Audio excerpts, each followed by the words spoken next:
So welcome Julien Temple to the 23rd Ljubljana Documentary Film Festival. It's going to be virtual this time, and we are going to present your latest film, Crack of Gold, a few rounds with Shanom MacGowanom. So how are you? Are you pleased with the results? I'm pleased it's over. Okay. It's going out on BBC television tonight, actually.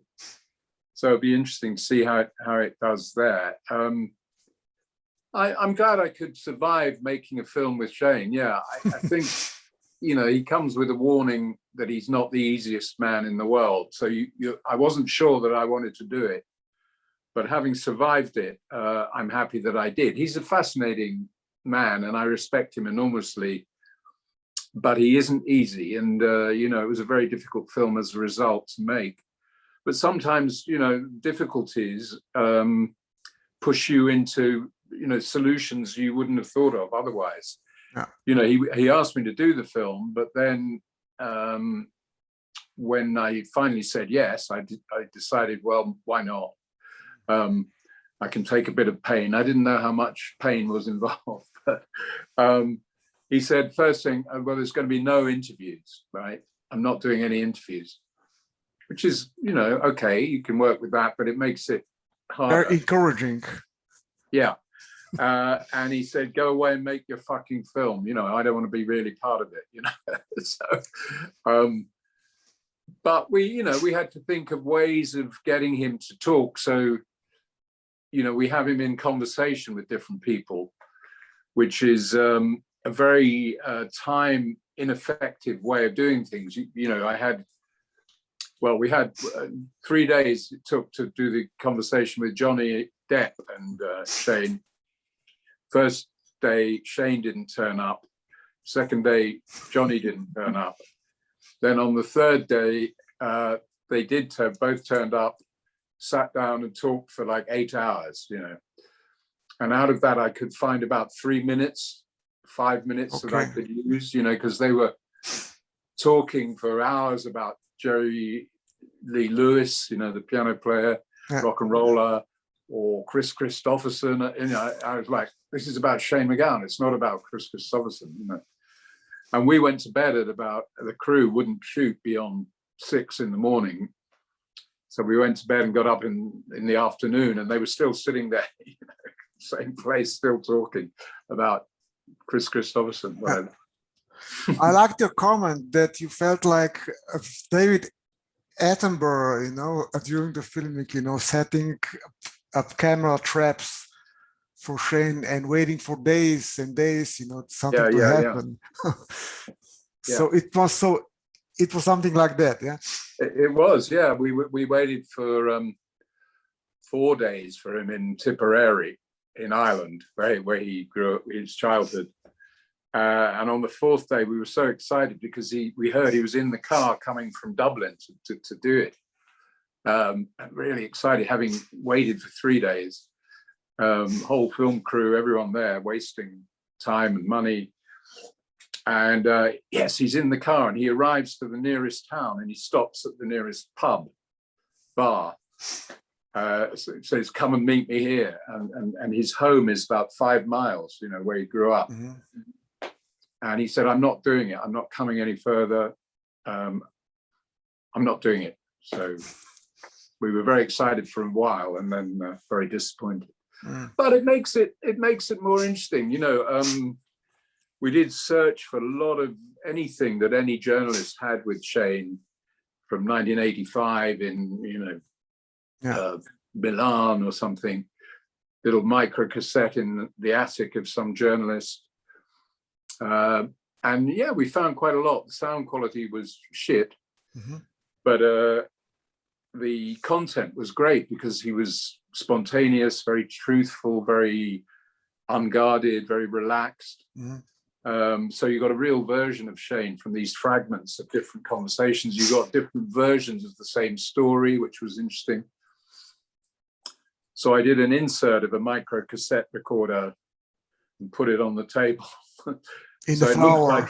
It looks like they're listening to to these bits and pieces of Shane, you know. So I wouldn't have thought of that unless I had no other way of doing it. You could say that you are a one-man audio-visual historian of the British music scene. So would you agree with that assessment? Someone has to do it. You know. Yeah, I guess I am. Yeah. I mean, you must have. I mean, you've documented, you know, the British music scene since the late 70s with the Sex Pistols and the Clash. So you must have a huge personal audiovisual archive. So how does this affect your research and your editing choices? You know, because it's obviously that you can say, okay, you know, I could use one shot from 1985, you know, and one from 1979, you know. I mean, there are these amazing fragments in the movie when you see in the same shot Sid Vicious and Shanon MacGowanom jumping, you know, at some concert. Yeah. So, you know, so how do you work with your own personal archive and so on? Well, you know, it is a good resource. You know, I was the first person to do an interview with Shane that you see with blonde hair, you know, bleached, blonde peroxide. And yeah, I haven't used that before. So, you know, it's nice to find bits that you can use. A lot of shots of Shane listening to the Clash, pogoing, you know, as a punk. So it's a very useful, you know, I have a lot of shots. A lot of them I've used now, but I can use them again. I keep using them in different ways, you know. So, and, you know, a lot of other archive, you know, we found a lot of Irish archive of the childhood countryside, the old peasant way of life in Ireland, which is very beautiful, which is obviously not my footage. I'm not that up. You met Shane, you said in the 70s already. You were friends, you know, for well, we were decades. We were part of that punk moment, you know. So we knew each other. I wasn't close friends with him. I did do the first interview with him, though. You know, he was a very interesting character in the crowd. And when Sid Vicious joined the Sex Pistols, there was a kind of vacancy in the punk crowd, you know, because Sid Vicious had been the focal point of the crowd. And Shane kind of filled that in a way because he was so intense, so into the whole thing, you know, that you couldn't stop filming him. When you saw him, your camera would just go boom on Shane, you know.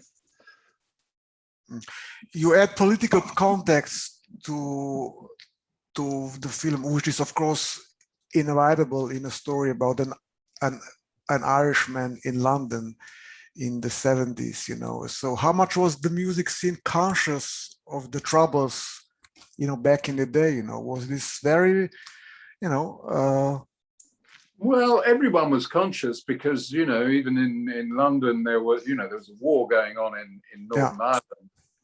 But even in London, you know, I remember when I was a student at the National Film School, the bus used to stop to take the students. We had to wait at this bench in Holland Park in London, and the bus would pick us up to take us outside London. And I remember sitting there one day, and there was this huge bang behind me, explosion. I looked round, and there was a Jaguar car about 50 feet in the air, you know, like. So you were aware of the troubles even without, you know, it didn't have to be the music. You were aware every day that there was a problem. And in a way, that was the great thing about the Pogues. They gave a voice to the London Irish community, you know, and reinvented Irish traditional music with a punky edge, but they also had a political edge. You know, they were very anti-Thatcher. They were very pro-Irish freedom, really.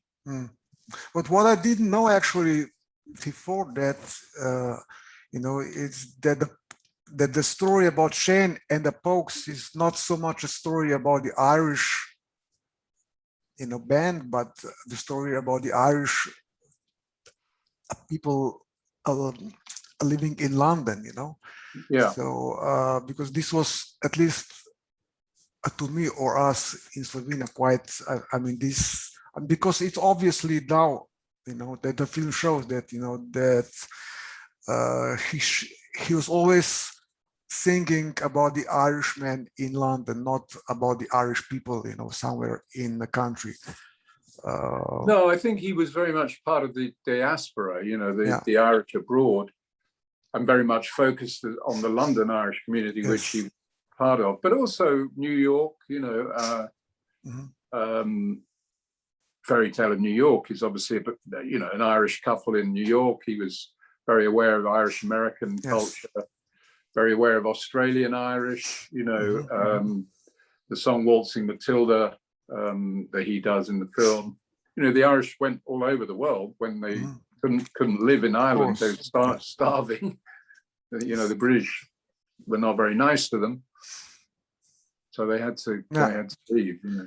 So, what do you think made the Pogues so popular almost instantly in the 80s? You know, because I've talked to some friends and who know about Irish English music, and the Irish music wasn't really popular at all, you know, in the first half of the 80s. I mean, I think it began with the London Irish, who took up the band because it was their music, it was giving them a voice, but it had it had that punk energy, and punk had kind of been killed off in the very beginning of the 80s.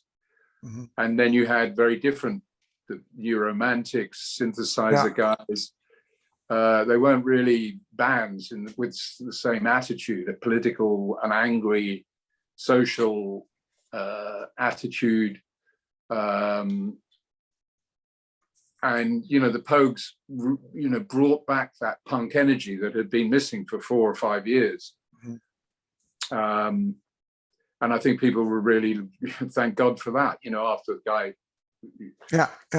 playing synthesizers like this and going to the dressing up box and putting clown outfits on or whatever. If I remember correctly, it's been a while since I saw the film, but not many former members of the Pogues are appearing in the film. Well, we asked them, and they didn't. I mean, I told you Shane was difficult, so you know, I don't know why they didn't want to be in the film, but they didn't. It's better filmed because of that as well, because it focuses more on Shane's psyche, more on who he is and the different versions of Shane MacGowan.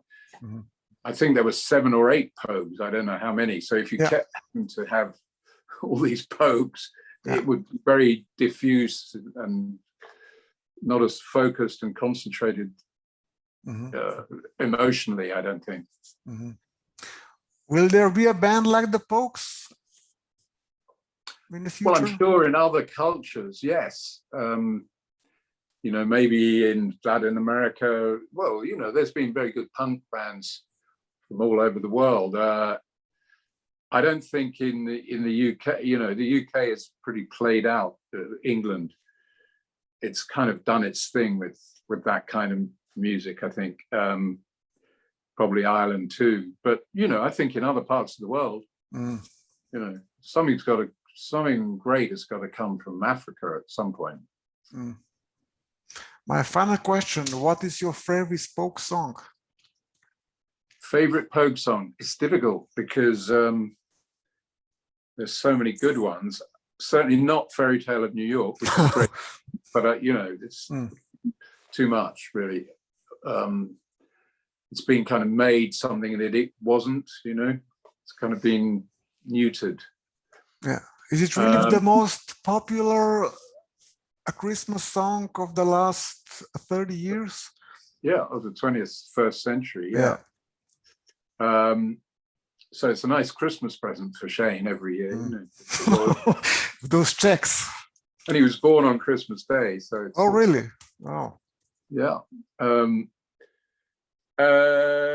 Favorite song? There's so many. I mean, I love Pair of Brown Eyes, which I end the film with. So we are two. Yeah, I love, you know, The Old Main Drag, you know, is a great song about someone coming to London, dark side of London. So those two are great, but there are 10 or so other really great songs. There are too many, yes. Yeah, it's hard.